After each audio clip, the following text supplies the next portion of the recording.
నమస్తే, నా పేరు మాధురి. వైజాగ్ లోకల్ న్యూస్ వార్తలకి స్వాగతం. వార్తల్లో ముందుగా ముఖ్యాంశాలు.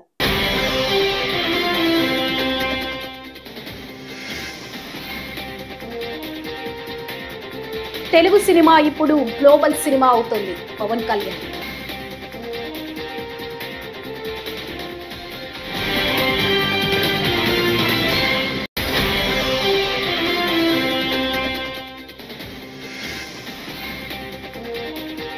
తిరుమల శ్రీవారిని సేవలో కేంద్ర ఆర్థిక శాఖ మంత్రి నిర్మలా సీతారామన్.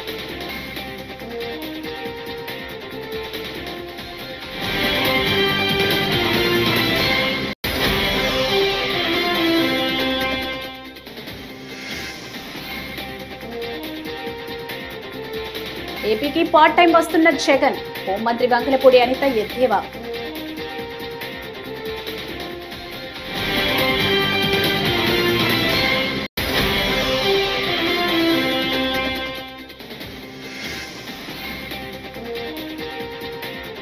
విశాఖ స్టీల్ ప్లాంట్ పై మోదీ సైలెంట్ కిల్లింగ్ ఆపరేషన్ చేపట్టారు. షర్మిల.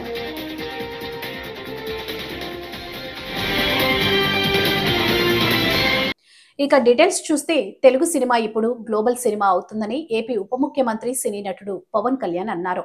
ఢిల్లీ పర్యటనలో భాగంగా national school of drama SSD కార్యాలయాన్ని ఆయన సందర్శించారు. ఈ సందర్భంగా వారు మాట్లాడుతూ ఎస్ఎస్డిని చూస్తే మినీ ఇండియాల దర్శనమిస్తుందని చెప్పారు.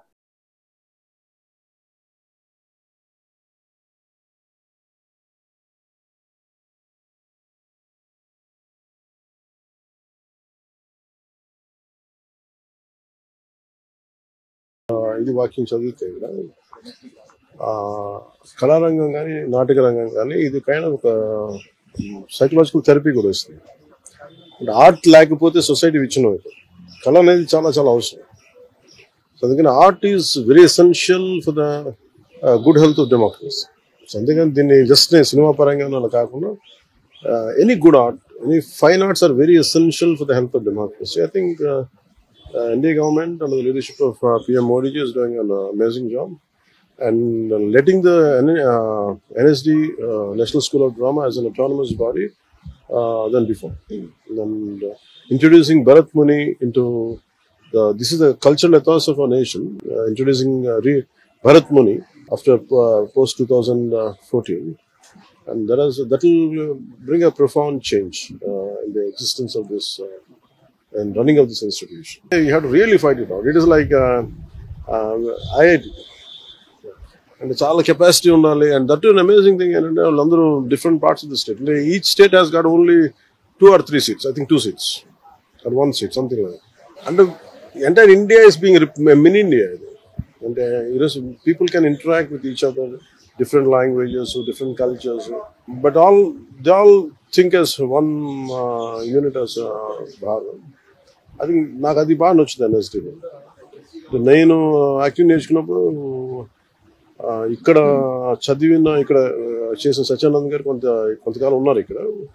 సో ఆయన నాకు చెప్తా ఉండాలి ఎన్ఎస్డి గురించి. సో నాకు ఆ ప్యాషన్ ఉండిపోయింది చిన్నప్పటి నుంచి, నేను నేర్చుకున్న ఫార్మేటివ్ ఇయర్స్ నుంచి.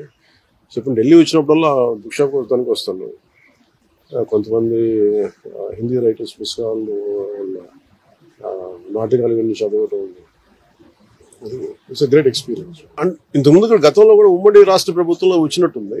నేను ఖచ్చితంగా అది పరిశీలిస్తాను. అంటే మనకి Telugu cinema become global phenomenon. అలాగంటే నేనేం నమ్ముతున్నానంటే art form first primary responsibilities to heal the people. అంటే సినిమా లేకపోతే కానీ, ఆర్ట్ ఫామ్ లేకపోతే వైలెన్స్, ఆటపాట లేకపోతే వైలెన్స్ పెరిగిపోతుంది. మనుషులకి ఏం అంటే ఆటపాట, ఫైన్ ఆర్ట్స్ ఇవన్నీ ఏంటంటే it is an outlet of our inner turmoil, inner crisis. ఇది ఆర్ట్ అనేది ఎప్పుడు దీన్ని బయటికి తీసుకొస్తుంది.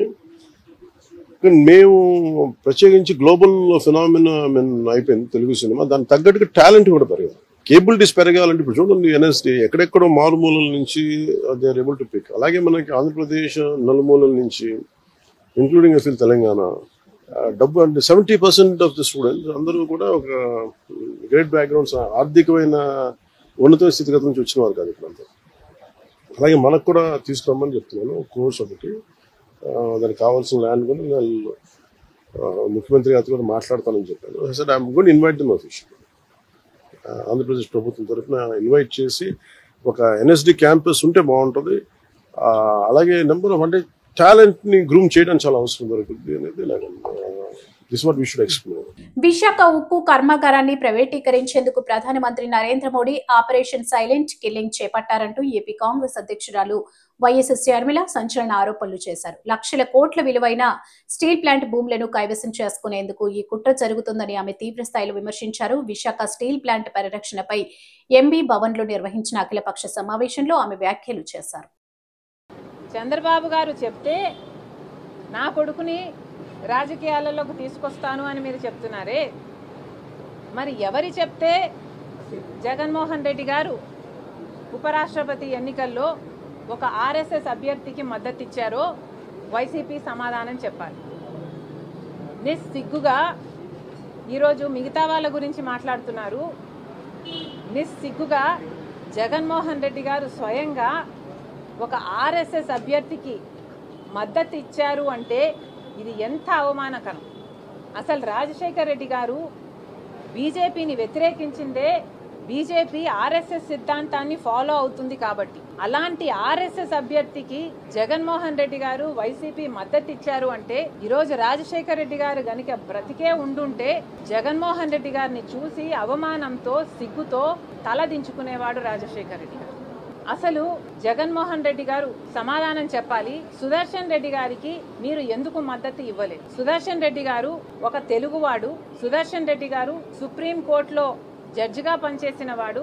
సుదర్శన్ రెడ్డి గారు కాన్స్టిట్యూషన్ తెలిసిన వాడు, కాన్స్టిట్యూషన్ కోసం ప్రాణమైనా పెట్టేవాడు. మరి అలాంటి వాడికి జగన్మోహన్ రెడ్డి గారు ఎందుకు మద్దతు ఇవ్వలేదో సూటిగా సమాధానం ఇంతవరకు చెప్పలేదు. నేను చెప్తా, ఎందుకంటే జగన్మోహన్ రెడ్డి గారు మోడీ గారికి దత్తపుత్రుడు కాబట్టి. అందుకే జగన్మోహన్ రెడ్డి గారు మోడీ గారు చెప్పినట్టల్లా ఆడుతున్నారు.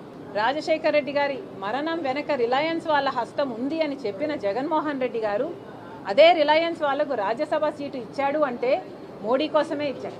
గంగవరం పోర్టు అదానికి కట్టబెట్టాడు అంటే మోడీ కోసమే కట్టబెట్టాడు. 5 ఏళ్లు అధికారంలో ఉండి ప్రతి బిల్లుకు బీజేపీకి మోడీ గారికి మద్దతు ఇచ్చారంటే దానికి కారణం జగన్మోహన్ రెడ్డి గారు మోదీ దత్తపుత్రుడు కాబట్టి. మరి ఇలాంటప్పుడు జగన్మోహన్ రెడ్డి గారు ఏ ముఖం పెట్టుకొని ఈరోజు ప్రజలకు సమాధానం చెప్తారో సమాధానం చెప్పండి. అసలు ఒకవైపు కూటమి గీతా ఉపకులాల మధ్య చిచ్చు పెట్టేలా గత వైసీపీ ప్రభుత్వంలో చీకటి జీవో తెచ్చిందని, ఇప్పుడు అదే వైసీపీ వాళ్ళు శెట్టి బలిజలను ఓసీలో కలిపేస్తారని ఫేక్ ప్రచారం చేశారని రాష్ట్ర కార్మిక శాఖ మంత్రి వాసం శెట్టి సుభాష్ తీవ్ర ఆగ్రహం వ్యక్తం చేశారు.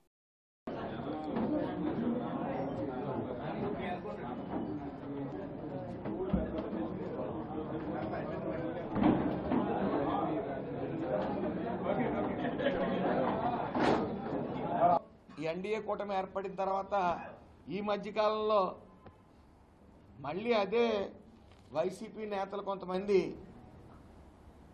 ధర్నాలు మెమరాండం ఇవ్వటాలు చూస్తూ ఉన్నాం. వాళ్లే ఒక జీవో ఇచ్చి సెట్టిపల్లి చెప్పి నామకరణం మార్చేస్తున్నారు, బ్రాకెట్లో గౌడ అని ఎడుతున్నారు. గౌడ పక్కన బ్రాకెట్లు ఈడిగాని పెడుతున్నారు. కులాలను అవమానిస్తున్నారని, మా కులాన్ని అవమానిస్తున్నారని అనేక ఫేక్ రిప్రజెంటేషన్లు ఇచ్చి పెడదోవ పట్టి ఈ గవర్నమెంట్ మీద విషం చింపే ప్రయత్నం చేశారు. ఆల్రెడీ తెలంగాణలో సెట్టిబల్య క్యాస్ట్ని ఓసీలుగా చేర్చినప్పుడు మరి వీళ్ళెవరూ కూడా మాట్లాడలేదు.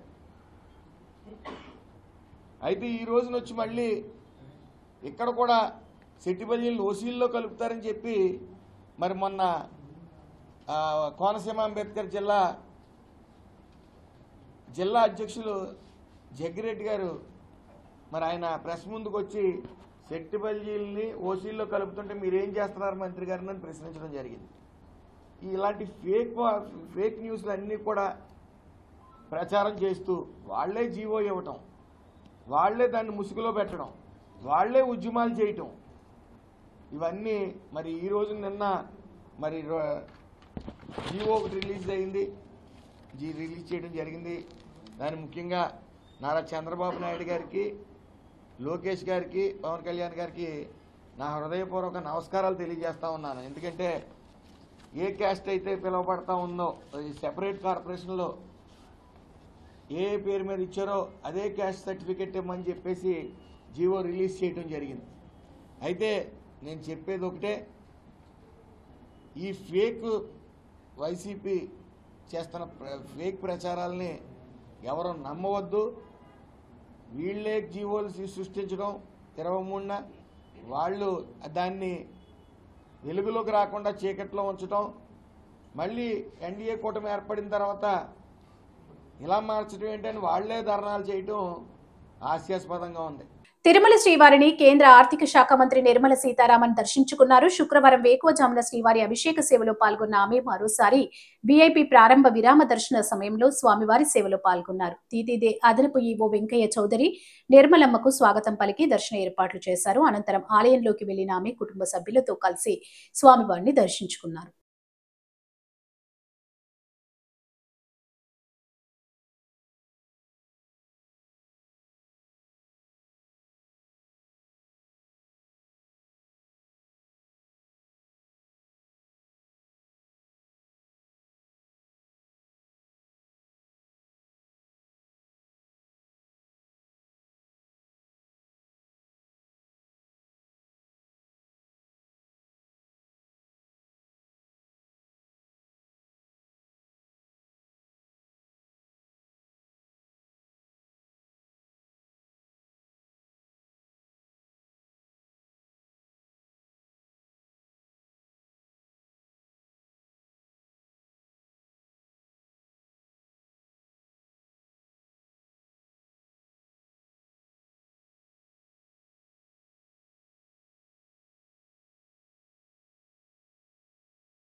లండన్ మందులు వేసుకోకుండా మెడికల్ కళాశాలల గురించి జగన్ ఇష్టం వచ్చినట్లు మాట్లాడుతున్నారని హోంమంత్రి వంగలపూడి అనిత ఎద్దేవా చేశారు.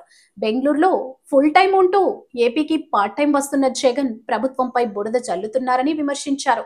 వైద్య కళాశాలను పీపీపీ మోడ్ లో నిర్మాణం చేస్తుంటే ప్రజల్ని భయపట్టే యత్నం చేస్తున్నారని మండిపడ్డారు. విద్యా వైద్య విషయంలోని కూడా ప్రత్యేకమైన దృష్టి పెట్టి ఈరోజు ఎన్డీఏ కూటమి ప్రత్యేకంగా గౌరవ ముఖ్యమంత్రి గారు నారా చంద్రబాబు నాయుడు గారు కేంద్ర సహాయ సహకారములతో ఈరోజు ఎన్డీఏ కూటమి సహాయ సహకారంతో ఈ గవర్నమెంట్ని ఎంత ముందుకు తీసుకెళ్తున్నారో మనందరికీ అర్థమవుతుంది. లాస్ట్ 5 సంవత్సరాల తాలూకా విధ్వంసాన్ని ఒక పక్క నుంచి మనం అన్ని కూడా సెటరేట్ చేస్తూనే ఒక పక్క నుంచి రాష్ట్రానికి ఒక దిశానిర్దేశం ఇవ్వాలి, ఒక ప్రణాళికతో పక్కా ప్రణాళికతో 2047కి రాష్ట్రాన్ని ఒక నెంబర్ 1 స్థానంలో నిలబెట్టాలనే ఉద్దేశంతో గౌరవ ముఖ్యమంత్రి గారు ఈరోజు పనిచేయడం మనందరికీ కూడా తెలుసు. ప్రత్యేకంగా మళ్ళీ నమ్మే వ్యక్తి ముఖ్యంగా విద్యా వైద్య విషయంలో ప్రజలకి అందుబాటులో ఉండేటట్టుగా అయితే ఈ రాష్ట్రాన్ని మరింత ముందుకు తీసుకెళ్లగలమని బలంగా నమ్మిన వ్యక్తి గౌరవ ముఖ్యమంత్రి గారు చంద్రబాబు నాయుడు గారు. అయితే ఈ సమయంలో ఈరోజు దానికి ప్రత్యేకమైన స్థానం కల్పించడమే కాకుండా సుమారుగా మొన్న క్యాబినెట్లో కూడా 1,25,00,000 కుటుంబాలకి 25 లక్షల వరకు కూడా ఎన్టీఆర్ వైద్య సేవ ద్వారా ఈరోజు వాళ్ళందరికీ కూడా వైద్య సహాయం అందించేదానికి నిర్ణయించడం ఒక పరిణామం అయితే, ఈరోజు ప్రత్యేకంగా ప్రతి ఒక్క కూడా మెడికల్ కాలేజీలు అదేవిధంగా ఆసుపత్రులు ఉన్న చోట వ్యక్తులతో కాలతో జీవన ప్రమాణాలు మెరుగుపడతాయి, వాళ్ళకి సరైన వైద్యం అందించగలం అనే ఉద్దేశంతో ఈరోజు వైద్య కళాశాలని కూడా ఏర్పాటు చేయడం అనేది నిజంగా ఒక శుభ పరిణామం కింద భావించాలి. ఈరోజు పరిస్థితి ఎలా వస్తుందా అంటే, బెంగళూరులోని ఫుల్ టైం ఉంటారు, ఆంధ్రప్రదేశ్ రాష్ట్రానికి పార్ట్ టైం వస్తారు, వచ్చినప్పుడు కూడా కొంత బురద తీసుకొచ్చుకుంటాడు, 2 గంటలు వాళ్ళ సొంత మీడియాలో కూర్చొని ఆ బురద జల్లడమే పరమావధిగా పెట్టుకొని బురద జల్లే కార్యక్రమానికి శ్రీకారం చుడతాడు. నేను ఇన్ని మాటలు ఎంత ఇంట్రడక్షన్ ఇచ్చానంటేనే మీకు అర్థమై ఉంటుంది నేను ఎవరి గురించి మాట్లాడుతున్నానో. ఆయనే ఈరోజే మా వాళ్ళు అన్నారు, ఈ లండన్ మందులు మానేసి మెడికల్ కాలేజీల గురించి మాట్లాడుతున్నాడండి అని. అంటే అతనే మీ అందరికీ తెలుసు పులివెందుల ఎమ్మెల్యే గారు జగన్మోహన్ రెడ్డి గారు. అయితే జగన్మోహన్ రెడ్డి గారు దేని గురించి మాట్లాడినా కాసేపు ప్రజలందరూ కూడా ఆలోచించుకునేవారే, కానీ ఈరోజు మెడికల్ కాలేజీల గురించి ముఖ్యంగా పీపీపీ విధానంలో ఈరోజు గవర్నమెంట్ తీసుకున్న ఇనిషియేషన్స్ గురించి ప్రజల్ని తప్పుదోవ పట్టించే విధంగా, ప్రజల్ని భయభ్రాంతులు గురి చేసే విధంగా, ప్రజల్లో ఒక కన్ఫ్యూజన్ క్రియేట్ చేసే విధంగా అతని తాలూకా ప్రయత్నం చూస్తుంటే అది ప్రయత్నం మాత్రమే. ఎందుకంటే ప్రజలు కూడా చాలా క్లారిటీగా ఉన్నారు, ప్రజలు కూడా చాలా క్లియర్గా ఉన్నారు. ఎన్డీఏ పార్టీ పట్ల, ఎన్డీఏ కూటమి పట్ల నిబద్ధతతో పనిచేస్తున్నామన్న నమ్మకం ప్రజల్లో ఉంది. సో నేను ఈరోజు కూడా రావడానికి గల ప్రధానమైన కారణం ఏంటంటే, మొన్న మీటింగ్లో చూశాను ఒకసారి. ఓవరాల్గా చూస్తూ ఉంటే అతను ఏం మాట్లాడుతున్నాడంటే, అతగాడి హయాంలో సుమారుగా 17 మెడికల్ కాలేజీలు వచ్చేసినాయి. ఈ 17 మెడికల్ కాలేజీలు ఉన్నట ఆ దారంటే వెళ్తుంటే సైడ్కి తిరిగి చూస్తే అక్కడ మెడికల్ కాలేజ్ కనిపిస్తే ఆహా అని చిన్న గ్యాప్ ఇచ్చి ప్రజలందరూ కూడా ఆశ్చర్యపోతున్నారట. అయితే ఆయన అన్న తర్వాత మేము కూడా ఒకసారి చూద్దాం ఈ 17 కాలేజీల్లో ఆహా అనేటంతగా ఎంత ఉన్నదా అని ఒకసారి చూసేసరికి ఒక్కసారి మీరు కూడా ఒకసారి చూడాలి. ఇక్కడ for example Madanapalle medical college అండి. ఇది మదనపల్లి మెడికల్ కాలేజ్కి సంబంధించి ప్రభుత్వ వైద్య కళాశాల బోర్డు అయితే మాత్రమే ఉంది, ఆహా అనడానికి బోర్డు ఉంది. సో ఇక్కడ ఫర్ ఎగ్జాంపుల్ ఇది మెడికల్ కాలేజ్ తాలూకా ప్రాంగణం కట్టడం. ఈటీవీ విన్ ప్రొడక్షన్ నుంచి మొట్టమొదటి థియేట్రికల్ సినిమాగా వచ్చిన లిటిల్ హార్ట్స్ ప్రేక్షకుల మనసులను గెలుచుకుంది. థియేటర్లో నవ్వులు పూయిస్తుంది. అభిమానుల నుంచి సెలబ్రిటీల వరకు అందరూ దీన్ని ప్రశంసిస్తూ పోస్టులు పెడుతున్నారు. మౌలి, తనూజ్, శివాని, నాగారం ప్రధాన పాత్రలో సాయి మార్తాండ్ తెరకెక్కించిన ఈ సినిమా విజయాన్ని సొంతం చేసుకోవడంలో తాజాగా సక్సెస్ మీట్ నిర్వహించారు. మీకు స్పెషల్ థ్యాంక్స్. మీరు చాలామందికి, అందరు యాక్టర్స్కి అంత విజిబిలిటీ ఇచ్చినందుకు, అంత అటెన్షన్ గ్రాబ్ చేసినందుకు thank you so much for such lovely memes. నాకు అన్ని ఇన్స్టాగ్రామ్లో డిఎంలు వస్తున్నాయి, కాత్యాయని భోంచేసావా అన్నిసార్లు. మా అమ్మ కూడా అడగలేదండి భోంచేసావా. సో థ్యాంక్ యూ, భోంచేశానండి. Firstly Sinjith, thank you so much. Because నేను ఒక మంచి సినిమా చేద్దాము అని వెయిట్ చేస్తున్నప్పుడు చాలా మూవీస్ వస్తున్నాయి కానీ, చాలా స్క్రిప్ట్స్ వస్తున్నాయి కానీ, సడన్గా కాల్ చేసి మామ this film is very nice, you should go listen to the narration once అన్నాడు. అప్పుడు వెళ్ళి కలిశాను మార్తాండ్ నరేట్ చేశాడు, స్టోరీ నచ్చింది, చాలా బాగా నరేట్ చేశాడు కాబట్టి చాలా ఎక్సైటింగ్ అనిపించింది. అప్పుడు ఓకే నాకు చాలా నచ్చింది మార్తాండ్, నేను చేసేస్తాను ఈ మూవీ అన్నాడు. కానీ డౌట్ ఉంటుంది అసలు మార్తాండ్కి నేను కాత్యాయనిగా ఓకేనా కాదా అని. And I think he had options also. ఈ ఆప్షన్ సెలెక్ట్ చేసుకునేందుకు థ్యాంక్ యూ. చెప్పండి, ఇప్పుడు చెప్తా పర్లే. అండ్ మా మెయిన్ పిల్లర్స్, మా biggest support system ETV Nitin గారికి, సాయి గారికి, మా ప్రొడ్యూసర్ ఆదిత్యకి, బనీవాస్ గారికి, వంశీ గారికి, వీళ్ళు లిటరలీ భుజాల మీద ఎత్తుకున్నారండి మూవీని. ఎంత వరకు తీసుకెళ్లారంటే అసలు ఆడియన్స్ నార్మల్గా చాలా తక్కువ ఈ మధ్య ఒక సినిమా ఒకసారి చూస్తాం కదా, అట్లాంటిది ఈ లిటిల్ హార్ట్స్ అనేది 2 సార్లు చూసినాం, 3 సార్లు చూసినామని కాల్స్, మెసేజెస్ వస్తుంటే వినడానికే చాలా బాగుందండి అసలు. అండ్ అలాంటి సినిమాలో నేనున్నందుకు ఇంకా చాలా హ్యాపీ ఫీల్ అవుతున్నాను, బ్లెస్డ్ ఫీల్ అవుతున్నాను. To the entire cost and crew. అసలు ఈ మూవీలో నేను చాలా తక్కువ టైంలో జస్ట్ 32 డేస్లో షూట్ చేసాము. అది అంతే టైంలో అండ్ కొన్ని ప్రమోషన్ డేస్లో ఒక మంచి టీంతో వర్క్ చేశాను అండ్ చాలా ఫ్రెండ్స్ అయిపోయారు అసలు, specially actors. Marthand debut movie అంటే ఎవరు నమ్మేలా లేదు, ఎందుకంటే అంత బాగా క్రాఫ్ట్ చేశాడు, అంత బాగా ఇచ్చాడు, డైలాగ్స్ కానివ్వండి, సీన్స్ కానివ్వండి, క్యారెక్టర్స్ కానివ్వండి. టు ఆర్ ఎడిటర్ శ్రీధర్ గారు, అందరు అరుస్తున్నారు. అప్పుడు అర్థమవుతుంది అంటే యూత్ ఎంత కనెక్ట్ అయ్యారు. నేను చెప్తూ వచ్చాను మేము ప్రమోషన్స్లో. రైతులు ఎవరూ యూరియాపై ఆందోళన చెందాల్సిన అవసరం లేదని మంత్రి అచ్చెన్నాయుడు తెలిపారు. ఖరీఫ్ సీజన్ కు అవసరమైన 6.22 లక్షల మెట్రిక్ టన్నులకు బదులుగా ప్రభుత్వం ముందస్తు చర్యగా 7.19 లక్షల మెట్రిక్ టన్నులు నిల్వ చేసిందని వెల్లడించారు. ఇప్పటి వరకు 6.41 లక్షల మెట్రిక్ టన్నులు సరఫరా చేయగా ఇంకా 78,000 మెట్రిక్ టన్నులు స్టాక్ ఉందన్నారు. అందుబాటులో ఉంచాం. ఎవరు ఆందోళన చెందవలసిన అవసరం లేదు. రైతులు ఆందోళన చెందుతున్నారు. యూరియా ప్రతి సంవత్సరం 3 పర్యాయాలు వేస్తారు. మొదట విడత, రెండో విడత, మూడో విడత. ఎప్పుడైతే ఫేక్ మీడియాలో, ఫేక్ టీవీల్లో యూరియా దొరకదని ఎప్పుడైతే క్రియేట్ చేశారో రైతులు ఆందోళన చెంది 3 పర్యాయాలకు కావలసినటువంటి యూరియా ఒకేసారి తీసుకెళ్లడానికి ప్రయత్నం చేయడం వల్ల కొన్ని దగ్గరలో ఈ సమస్యలు వచ్చాయి. దీన్ని అధిగమించడానికి జిల్లా కలెక్టర్ గారి ఆధ్వర్యంలో టీంలేసి గ్రామాలకి, సచివాలయాలకు పంపించి ఈ రోజు మేము ఎక్కడ సమస్య రాకుండా యూరియా ఇస్తుంటే దీన్ని విమర్శిస్తున్నారు.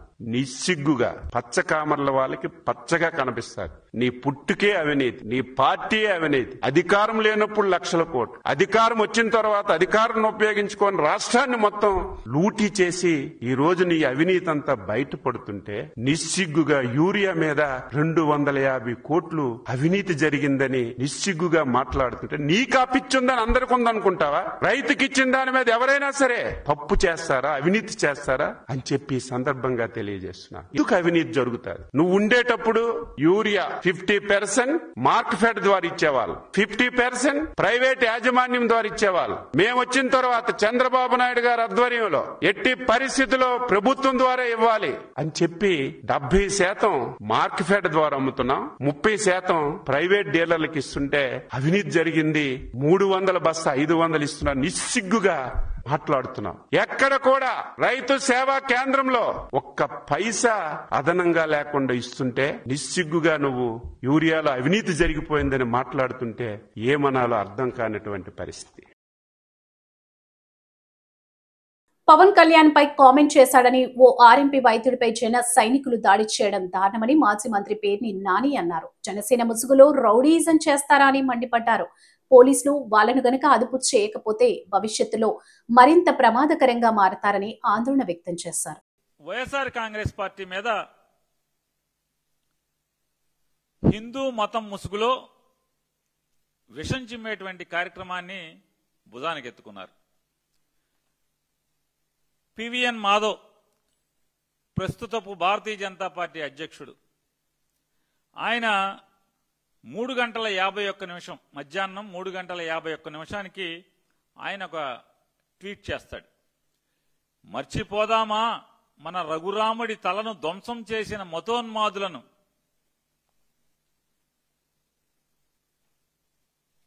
అంటే ఎన్నాళ్ళయిందండి విజయనగరం జిల్లాలో రాముడి విగ్రహాన్ని ధ్వంసం చేసి ఎన్నేళ్లయింది? ఇవాళ మాట్లాడుతున్నాడు. మర్చిపోదామా నారసింహుడి రథాన్ని ధ్వంసం చేసిన మూర్ఖులను. మర్చిపోదామా పల్లె పల్లెలో మత మార్పిడిలతో హైందవ మత ధ్వంస రచనకు ప్రోత్సహించిన దుర్మార్గులను. మర్చిపోదామా గణేశుడి మండపాల్లో మాంసాహారాన్ని పంపిణీ చేసిన సనాతన వ్యతిరేకులను. క్లోజప్ లో కుదిరితే మాధవ్ గారు కష్టపడి ఆయన రాసి టైప్ చేసుకుని పెట్టుకున్నటువంటి పోస్టు.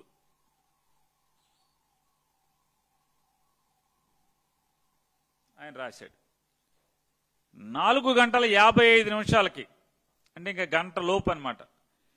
అంటే బహుశా ఆవిడేదో కొన్ని ఎడిటింగ్ చేసినట్టున్నారు. అంటే కింద ఆయన ఖండిద్దాం హిందూ వ్యతిరేక విధానాలను అమలు చేస్తున్న వైఎస్ఆర్సీపీ దమనకాండను. బహుశా ఆ మొక్క తీసేసినట్టుంది. ఇద్దరు ఒక టైంకే పెట్టినట్టున్నారు. కాబట్టి ఆవిడ మళ్ళీ లాస్ట్లో ఎడిట్ చేసి ఆ మొక్క లేపేసింది. కాబట్టి 4:55 ఎడిట్ చేసినట్టున్నారు. ఆవిడ కూడా మర్చిపోదామా మన రఘురాముడి తలను ధ్వంసం చేసిన మతోన్మాదులను? Same as it is, copy paste. Super 6 పేరుతో కూటమి ప్రభుత్వం ప్రకటించిన పథకాలు క్షేత్రస్థాయిలో పూర్తిగా అమలు కావడం లేదని మాజీ ఎంపీ జీవి హర్షకుమార్ ఆరోపించారు. ఇచ్చిన హామీలు అమలు చేయకుండా సంబరాలు చేసుకోవడం విడ్డూరంగా ఉందని వ్యాఖ్యానించారు. స్థానిక రాజీవ్ గాంధీ విద్యా సంస్థల కాన్ఫరెన్స్ హాల్లో జరిగిన మీడియా సమావేశంలో ఆయన మాట్లాడుతూ నిరుద్యోగ భృతి మంజూరు కాలేదని, రైతులకు ఏటా 20,000 ఇవ్వాల్సి ఉండగా ఈ ఏడాది 7,000 మాత్రమే ఇచ్చారన్నారు. దీపం పథకం పేరుతో కేవలం ఏడాదికి 1 సిలిండర్ మాత్రమే ఇస్తున్నారన్నారు. ఇసుక విధానం ప్రజాప్రతినిధులకు వరంగా మారిందన్నారు. అన్నా క్యాంటీన్ల విషయంలో మాత్రం పేదలకు మేలు జరిగిందన్నారు. ఉపరాష్ట్రపతి ఎన్నికల్లో జగన్ మోదీకి జైకొట్టడంపై స్పందిస్తూ భాజపాకు వ్యతిరేకంగా ఓటు వేసి ప్రతిఘటించాల్సి ఉంది. ఓ పక్క వైసీపీ నాయకులను జైల్లో పెడుతున్నారని, మోదీకి భయపడి జగన్ పార్టీకి మద్దతు ఇచ్చారు అని విమర్శించారు. తెలుగు ఎంపీలందరూ కూడా మన ఆంధ్రుడు ఓ సుప్రీంకోర్టు జడ్జి అని చెప్పి మీకు ఓటేయండి, ఇంతదాకెందుకు మిథున్ రెడ్డిని జైల్లో పెట్టారు. మళ్ళీ వాళ్ళ సాయంత్రం 5 ఆయన లొంగిపోవాలి. ఆయన కూడా వెళ్ళి ఎవరు పెట్టి ఇచ్చారంటే శివుడు ఆజ్ఞ లేనిదే చేయమన్నా కదలదంట. ఇప్పుడు మోడీ ఆజ్ఞ లేకుండా మిథున్ రెడ్డిని అరెస్ట్ చేస్తారా ఒక ఎంపీని? అలాగే ఈ పార్టీకి మోడీ రక్షణ లేకపోతే జగన్మోహన్ రెడ్డి గారు ఈ పార్టీకి జైల్లో ఉండేవాడు. ఇది ప్రజలందరూ ఎరిగే సత్యమే. ఇక్కడ ఉన్నది 2 పార్టీలే. ఒకటేంటి వైఎస్ఆర్సీపీ, 2 తెలుగుదేశం, ఇప్పుడు జనసేన లేకపోతే కూటమి ప్రభుత్వం, తర్వాత వైఎస్ఆర్సీపీ. ఈ 2 పార్టీలు కూటమి అండ్ వైఎస్ఆర్సీపీ, ఈ 2 కూడా పైన బీజేపీకి అనుకూలమైన పార్టీ. అందుగురించే రాష్ట్రంలో దేన్ని అడగలేకపోతున్నాం. కాబట్టి దీనికి ఆల్టర్నేటివ్గా ఇంకొక పార్టీ కాంగ్రెస్ పార్టీని మనం పైకి తీసుకురాగలిగితే డెఫినెట్గా మనకు రాష్ట్రానికి న్యాయం జరుగుతుంది. చెప్తున్నారు కదా, మేము వస్తే కాంగ్రెస్ పార్టీకి మీరు ఓటు వేసినట్లయితే మేము ప్రత్యేక హోదా ఇస్తామంటున్నారు. స్టీల్ అన్నీ సక్సెస్ అవుతాం. కాబట్టి అది ప్రజలు ఆలోచించాల్సిన విషయం. Thank you.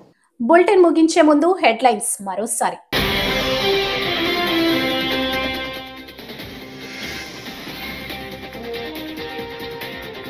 తెలుగు సినిమా ఇప్పుడు గ్లోబల్ సినిమా అవుతుంది, పవన్ కళ్యాణ్.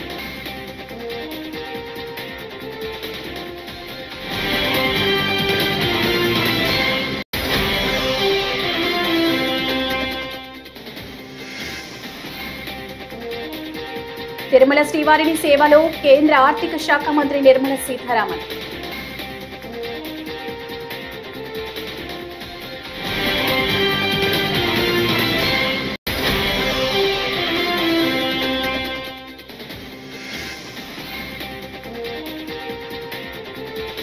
ఏపీకి పార్ట్ టైం వస్తున్న జగన్, హోంమంత్రి వంకలపూడి అనిత ఎద్దేవా.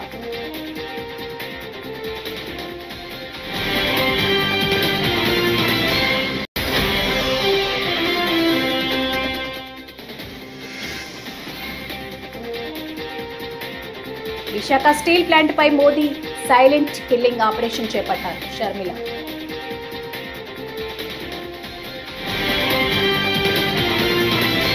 ఈ వార్తలు ఇంతటితో సమాప్తం. నమస్కారం.